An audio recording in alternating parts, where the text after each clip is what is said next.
Good morning, everyone. We are so excited to be back after a break for some more HRG weekly webinars. We hope that you mark out 30 minutes of your Wednesdays to spend with us over the next few weeks. There's still so much unknown in the world right now, and I know everyone is still questioning how we get back to business as usual. HRG is so happy to be back for another series, and we hope that we can be a cornerstone of your week, providing industry updates and tips and tricks that you can apply right away. Before we get started, just a couple of housekeeping items like we used to do. To make sure that we honor the time that we have allotted, we'll answer any questions that you have or anything that comes up in an answer sheet that will be sent out later today with the remainder of the webinar, resources including the slides and a recording of today's session. We're still really in the midst of COVID-19, but in this time we cannot forget the importance of the basic fundamentals. This morning, we have Executive Director of Training and Quality, Megan Smith, here to discuss referrals and authorization denials and thinking outside the box. Take it away, Megan. Great. Thank you, Taylor. Okay, good morning, everybody. As Taylor mentioned, we're going to get back to some of the fundamentals of follow-up, and then we're also going to talk about some of the things that you can do that are a little more unique, thinking outside the box to try to get ahead of some of those denials. So we'll go ahead and get started here. So some of the things, like I said, we're going to talk about today. We're going to go through, I always like to start with the basics. Let's talk about referrals. Let's talk about authorizations. Some of the stuff you may already know, some of the stuff you may not, but feel like you should know, so you haven't really asked that question. So I'm going to go through so that you have those answers today. We're going to talk about some common authorization workflows, and in between there, we're going to go through some best practice in terms of trying to get that authorization up front, securing that so that when you submit your claim, you get a successful outcome. And then we're going to spend a lot of time talking about appeals and documentation and how to really submit a good appeal that gets the attention of the folks that are reviewing that, and that you get that positive outcome. We're really going to focus today on payer policies. That's kind of the layer that we're going to talk about. But this slide is really important because I want to make sure that there really is a hierarchy when you're talking about benefits. And benefits have become way more complicated as the years go on, and as we have different levels of benefits that patients can purchase, like from Marketplace. I'm talking about different layers, like you've got your bronze, your silver, your gold benefit level. But what this kind of triangle indicates here is you've got your foundation of your medical benefits, and really that's your state and federal regulations. That's CMS, that's the different state administrative codes for Medicaid. That's what really drives that foundation. And then we've got the layer of your payer policies. So United Healthcare, Aetna, Cigna, they're going to add their own individual flavor to whatever state and federal regulations. Maybe they add additional requirements to those regulations. You've got your contract as your next layer on here, and that is the, and what I'm talking about here is the individual contract, the unique contract that that insurance company has with the hospital, the organization, which is really going to supersede the payer policies that they have at the higher level. And then at the very top, is our patient layer. And like I mentioned earlier, that is the individual benefit package that the patient has. That's the plan benefits that they bought into when they elected that benefit during open enrollment or when they signed up for the Marketplace. And each one of those layers on here, and this is why it's important to understand those different layers, you have different documentation, different requirements, different policies, and being familiar with those different layers and what those policies have will help you during your appeal process in the end. There may be loopholes in the state and federal regulations that you can put inside your documentation or inside of your appeal to try to capture that payment when maybe if you weren't familiar with these layers, maybe you didn't have that opportunity. So it's good to know exactly what you're looking at here and to what level of benefit denial are you receiving for that patient. So like I mentioned, we're going to talk about some basics here. So a referral. So basically the referral is a process of sending a patient to a specialist. So depending on the insurance plan that you have, and we'll touch on that in the next slide here, you may be required, or the patient may be required to elect a primary care provider, only go to that primary care provider that is within their network. And then if they do require a specialist or medical services for their plan of care that is outside the scope of their family practice or their primary care provider, then based on their insurance, they may be required to have a referral. So that physician that they're seeing must refer them, and it's a formal process, must refer them to that specialist to receive their care in order for it to be covered. Here's the types of commercial plans, and this is really, high level. You got your HMO, which is pretty restricted. You have to have your in-network PCP, you have to have a referral, and there is no out-of-network benefits. Very similar to that as your point of service. The difference is you do have out-of-network benefits, but it is going to be a higher out-of-pocket for the patient. So maybe the benefit is only about a 60% or a 40% benefit level, and then the patient has to make up the rest of that. On the far right over here, we've got our an EPO, which is our exclusive provider organization. That gives you a little bit more flexibility. You don't have to choose a PCP. You do not have to have a referral. But kind of the sticky spot on this one is there are no out-of-network benefits. So that is, you go to a provider, which you don't have to have a referral for, but you are going to have to pay 100% of that. There are no benefits outside of the network. Your PPO on your far right here, this is the one that gives you the most flexibility. You don't have to choose a PCP, you don't have to have a referral, and you also do have out-of-network benefits, but it is going to be a higher out-of-pocket. So it's good to know what those are and the type of benefit that the patient has for when you're doing your appeal if you do get a denial on that. So digging into some authorizations, and again, this is kind of back to the basic fundamentals here. An authorization really is permission, if you will, from the insurance company for the patient to receive that service. There's really three different types of authorization, or three common types of workflows for authorization. You've got prior, you've got retro, which is in the event that the patient receives those services and you have to go back and try to get to that authorization after the care. And then there's also your inpatient authorization, which is a whole different type of workflow. But when you think about authorizations, really it revolves around the medical necessity of the services that the patient either is going to receive when we're talking about prior authorization, or is currently receiving when we're talking about inpatient authorization.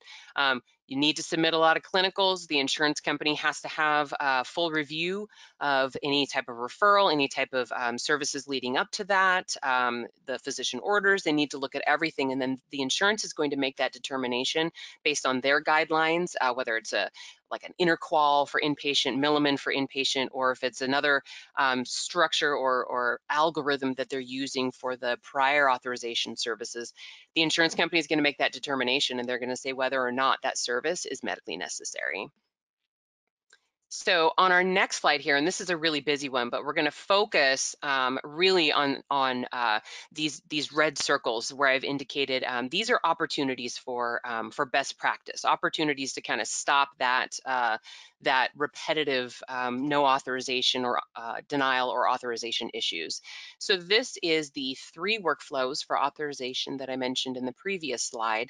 Our prior auth, pretty basic stuff. If it's done correctly, you got it up front. Some providers choose to do authorizations and get those secured before they schedule the service. Some will schedule the service, but they'll push it out a couple of weeks, knowing that the insurance company does take a couple of weeks, or they require a minimum of a 2-week turnaround time, depending on the insurance that you're working with. You're going to send the records to the insurance. They're going to come back and give you the answer. As you can see with these minimum boxes up top here, this is best case scenario where you receive an approval. If you don't receive an approval for that service, there is an opportunity to appeal that. But this is only a 30-minute presentation, so I had to do best case scenario up here. We'd be talking about it all day. So retro authorization, and let's talk a little bit about that. So ideally, you want to get your authorization secured before the patient receives services. In the event that you don't, you can go back with some insurance companies. You can go back and you could request a retro authorization. A lot of commercial insurances take the position of we will not do retro authorizations, but there's still some opportunity there. For the example of advanced imaging. So there's some insurance companies, a lot of them, that require a specific CPT code, and you get an authorization not on a range of CPT codes, but for that specific one. So I've had experience of getting stuck in the situation where we authorized, a certain scan or advanced imaging without contrast, and then the provider ended up wanting contrast. And so that's the code that came through on the claim. It's different from what we had authorized with the insurance company. It's off by a couple of digits, but the insurance said, nope, we're not, this was not authorized and we're not going to pay for this because it was different. There is opportunity to appeal that with medical necessity. There should be documentation in place that says the reason why they chose to do contrast as opposed to what the original order was. So that is an opportunity to do an appeal. But let's kind of talk about this retro authorization, and specifically the bottom path here where I've circled this lower arrow moving on to the retro auth request. So the reason why I circled this is it's very important that you have put in place, and whether it's your EDI system or you have it in your hospital, you know, your informatics system, your revenue cycle system, you have to put a stop in place, because having the patient go in with a pre-scheduled service and you have the authorization in place, but then if something changes or maybe you haven't secured the authorization, you have to have a process in place to stop that claim. You're going to have more success if you have the opportunity to request a retro auth. You're going to have more success requesting that auth prior to sending that claim to the insurance. That way, it's a whole different it's a whole different process. Once you send that claim and you get that denial, there's a formal appeal process, and the workflow is very different. So I have circled this to say, you know, here is your opportunity to kind of stop the line. You know that you haven't secured the authorization for that service, or the service that was authorized was not what was performed. You need to stop that claim before it goes out, and you get to that back end workflow of having to then appeal that denial. That's just going to save you a little bit of heartache. The workflow is a little bit easier. If you do not get that authorization, that retro auth, and then you end up submitting that claim, like I said, you can always appeal on the back end, but it is easier on that front end. So now let's talk a little bit about inpatient authorizations. So your patient's admitted as inpatient, you've done your notification, you're starting your UR or your UM department, they're starting to send over the clinicals, they're getting each day authorized. So what I've circled here is the insurance has notified the hospital. Again, we've got kind of a best case scenario here where it says, you know, the days are authorized. If you don't get authorization for, you know, kind of the latter part of this day, so maybe you've got your first 3 to 5 days secured, but then you're getting into day 6 and 7 and the insurance goes, no, I don't think that's medically necessary. But then your providers feel that this patient is still medically necessary for inpatient. This is when you want to kick off a different workflow. So I went to a discussion quite a while ago, and it was with a larger organization, and their stance on that, on inpatient authorizations when their UR team was doing it, was they're going to appeal everything. Their providers feel that it's medically necessary for the patient to remain in-house, and so they appealed everything. And what that did is that changed the behavior of the insurance company. They reported that changed the behavior of the insurance company. We are standing behind our providers, we agree with them, and we're going to fight each and every one of these. Again, fighting this authorization denial at the time is a different workflow. It's a different workflow than fighting it on the back end. If you're fighting it now, then it's going to go to the authorization or utilization review department at the insurance company, as opposed to the back end when you appeal that no auth denial once your claim's been submitted. I would highly recommend, and that's why I circled it here, this is going to be best practice, where if you receive that authorization denial while that patient is in-house, I would start sending appeal letters. I would start pushing back right away to try to secure that auth before the patient is discharged, so that you've got a clean, fully authorized length of stay when you submit that claim. It's going to help you. It's going to help you from a lot of heartache. Also, if you think about the staff that are handling these, so you've got your utilization review department, they're sending over a denial. They can talk the talk with the medical review folks on the other end with the insurance. If that claim goes out and all the days aren't authorized and you haven't appealed it at that time, you've got now your billers trying to navigate through a medical necessity denial, which is tough and it takes a lot longer. So keep it with the expertise, and I would just appeal it at the time, as soon as you get that denial. So let's talk about the rules for appeal denial writing, or excuse me, denial appeal writing. So I like to keep them, especially this is your first level appeal. Now, obviously medical necessity, you've got a lot of clinical documentation in there.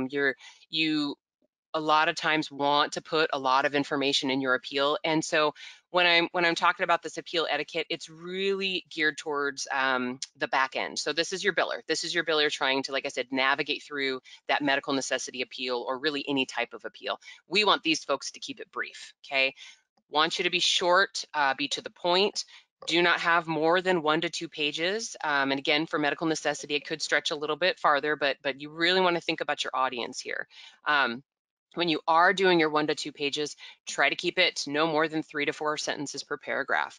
So I want you to think about when you are doing, or when you're sitting in your office and you get an email from somebody. Maybe it's your project manager. You're working on a project and they send something out and you open it up and it is 3, 4, 5 paragraphs long. Now, it's good information and it's something that you do need to read, but who's to say you have to read it right now? I mean, how many of you have exited out of that email, mark it as unread, and I'm going to get to it later. I'm going to need a cup of coffee, maybe a Danish, and really settle in to read this email. That's not the message that you want to send over with your appeal letter. You want your appeal to be easy. You want to be known as the provider that sends over clean and easy appeals so that when that person that is on the other end of the insurance company sees that they have an appeal from you, they're going to go, oh yeah, this hospital doesn't waste my time. These are super easy, because they're humans on the other side of that insurance, or on the other side of that appeal. So you want to know your audience and send them something that's going to get to the top of their list, and you're going to be known for sending concise information. You want to focus on the positive. Never state fault. Now that's important, okay? So if you find a loophole and you find where your your registration or your front end process did the notification, sent over all the information, but they did it to the wrong insurance company. Well, that's okay. You don't want to say you did it to the wrong insurance company. You want to point out the fact that you did your due diligence with the insurance company that was provided at the time of service. Absolutely. This is the process that I followed. So focus on the positive. This is what I did right. It may not have been to the right insurance, but hey, I should get some points for doing it right, right? So keep it factual. You've got to have a neutral tone. Really leave the emotion out of there. There is, and I'll go into it in just a minute. There is a one sentence where, and I wouldn't even say that it's emotion, but there's one sentence in there in my closing paragraph that I always like to use, and it's just kind of a zinger that I put at the end. Where when I first read that, and I'll admit I kind of took that from a really good appeal writer that I used to work with. When I read that first, I was like, yeah, that's the clincher. That's the one you want to put at the end of your letter. So what's really, really important is you got to do your homework. So in the beginning of our presentation here, I talked about the different layers of the benefits. You can use that knowledge to your advantage. If there is a state law, if there is a requirement, if Medicare allows this certain procedure, but United Healthcare is giving you a tough time about it, throw some Medicare language in there, throw some medical journal language in there. There is always an opportunity to appeal something. There's always some sort of loophole or something out there that you can use, and I would absolutely use that language to my advantage, and I would put it in my appeal letter. So last, and maybe the most important, I've talked about this in the beginning here, play to your audience. So it doesn't have to look at legalese. Please don't use pursuant to and subsequent to, and keep it easy. Think about the folks on the other end that are going to be receiving that appeal letter. And like I said, be known for that organization that sends over a concise and easy to process appeal letter. Because what's happening is you're not going to get your letter is not going to go directly to a medical director at the insurance company. Absolutely not. There's tons of appeals that come through every single day, and they have to have staff that triages those. And do you think that they want to muddle through a 4 to 5 page appeal letter just so that it makes sense, so they can package it up and then send it to the medical director? Probably not. That's probably going to get pushed off a couple of days until they absolutely have to work it. That's not something that you want to send over. So let's really dig into some letter structure here. So this is a real appeal letter. So obviously things have been changed, for HIPAA. I don't have real details on here, but basically what happened in this situation is the patient provided the VA when they came into the emergency department. The patient was admitted as inpatient. The family came and visited, pretty sick patient, and they insisted that the patient had VA for this date of service. So Front-end registration, did the notification, we did authorization, everything was in place with the VA, everything looked good. So then we submit the claim and we find out actually the patient has different medical benefits. Patient has United Healthcare. This data service was not linked to any service injury, and it was obviously not a mill bill because patient had United Healthcare. So where are we at now? We did not do an inpatient notification to UHC because, well, we didn't have that information in the patient. Even in the record, the sister insisted it was VA. The mom that came and visited said it was VA. So really, our front end did their due diligence to make sure, okay, this is the right insurance to bill, right? And then they did all of the front end processes correctly. So I highlighted that in my letter. And then also in my first paragraph here, I stated the intent of my letter. So, and that's something that you always want to do. Keep it simple. This is the intent of the letter. I did a little bit of homework and I found that there are extenuating, there is opportunity to appeal and possible payment on a claim based on extenuating circumstances as I read through the prior authorization and referrals administrative guide. So I read through that and then I saw, oh, there's that little loophole there of extenuating circumstances. And I'm going to say that an extenuating circumstance was this patient was very ill. He came into the hospital. Both he and his family insisted that the patient had VA. So there's my loophole. There you go. There's my circumstance. So then in the next two paragraphs, I'm going to briefly, very briefly, and you can see that they're really easy to read. I don't just at a glance look at this letter and go, oh God, I'm not going to look at this one. It's just way too long. This is really easy. So I'm talking about a brief history of events. This is going to be the body or the meat, the middle of your appeal letter. Make sure you've got dates and times, back up things with specifics. You can see in the second paragraph here, I say see attached notification. I'm going to send you screenshots. I'm not going to just tell you that we notified VA on time. I'm going to send you a screenshot from my system that says I notified VA on time. So I'm really piecing together the story to support what my argument is. So then if we go on to paragraph 4, this is kind of where this is my rebuttal. This is where I'm saying, hey, look, this is the information that we were provided, and kind of just a really brief argument. The hospital did our due diligence with our process of the Department of VA. Now, notice how I said, we weren't given the right insurance. Nope. See, we're not admitting fault here. I'm pointing out the positive that absolutely we did our due diligence in the notification process with the VA. And I'm going to put the different insurance name in there, even though I'm appealing UHC, because that's what my backup says, and that's what I'm showing is my due diligence. And then your last paragraph, you're going to state your request. Be very specific, okay? So it says in reference to UHC, I'm once again referencing the notification requirements. I'm attaching it for them just in case they don't have their own, requirements. And I'm saying supported by the medical necessity of the inpatient stay. So yes, the patient was very sick, provided this information to us. I'm attaching records on there. This is my clincher here. We respectfully request United Healthcare reprocess the claim and remit payments for services that were provided in good faith to your insurance. That's really the only emotion, and it's not even really emotion, but it's saying, hey, we provided this in good faith to your patient, good faith being we did our due diligence, we took care of this patient, and so now you need to basically take care of us. You need to pay for these services. So as mentioned, you do want to send some documentation. You always want to send documentation for your appeal because it helps piece the story together for the person that's looking at that appeal. So I've got on here just kind of some 5 rules. Don't just send the entire chart. Please don't send the entire chart. And this kind of goes back to I'm on the other end of the insurance. I'm looking at your appeal, and I don't want to scroll through 350 pages or 400 pages for an overnight stay in observation. Like, no, do not send the entire chart. Make sure you tell the story for the claim charges, and that's what you want to do, okay? Make sure that you're including physician orders and referrals when you have to, when it's applicable. Make sure that you have those in there because there's going to be some medical documentation in there with the orders and especially for the referral because it's supporting the reason why the patient is referred. If you've got lab or imaging, always send the order and the results. And they may not need the order, But I tell you what, 9 times out of 10, if you just send the results, because that's the medical piece and it makes sense, I'm just going to send the results. They're going to deny that claim and they're going to say they need additional information because they need to order. They're probably not going to look at that order. They just need to know the results for the medical necessity, but that is one opportunity for them to then pend that claim and keep it lagging out there for longer. If you've got results anywhere for lab or imaging, make sure you get that order in there too. And it's just going to complete that package so that they have everything that they need. System screen captures are okay. So like I referenced in the appeal letter, I sent over the proof of the notification and that it was done on time. That's fine, totally fine, and that's good. You need to have that in there.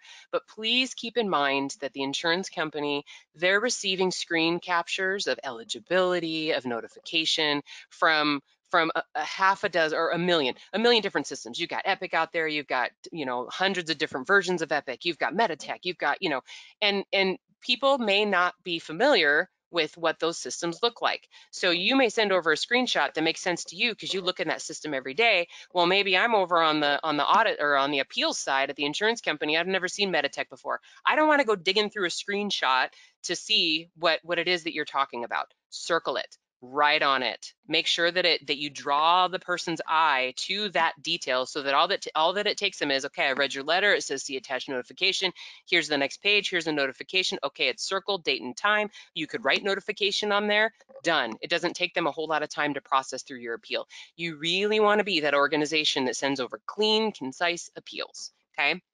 So, and that's getting us into number 5 here. Your presentation of your records is really critical. So make sure that you have it in order. You can tab it. So, and by tabs, I mean, like, we're talking old school. If you have to send paper, put little tabs on there.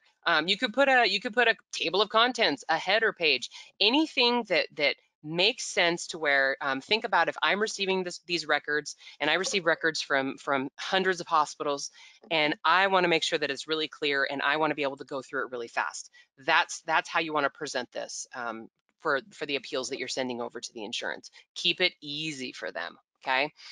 So this is just a quick little slide, just a reminder, looking for payment policies. It doesn't have to be complicated. And the good news is most of the commercial insurance companies, unless it's a really, really small one or a trust, and even trusts nowadays, they've got a lot of their information online. So by using keywords, and I like to coach this to some of the billers that we have at HRG, using keywords, Google is your best friend. Now, don't use Google to code. Don't look up CPTs and stuff like that. You know, talk to your HIM person. Google's probably not good for that. But payment policies, using keywords like clinical policies, authorization requirements, using the word list. So maybe it's not payment policies, maybe it's a benefit list, you know, getting savvy with that and then saving that link. I would suggest like in a OneNote.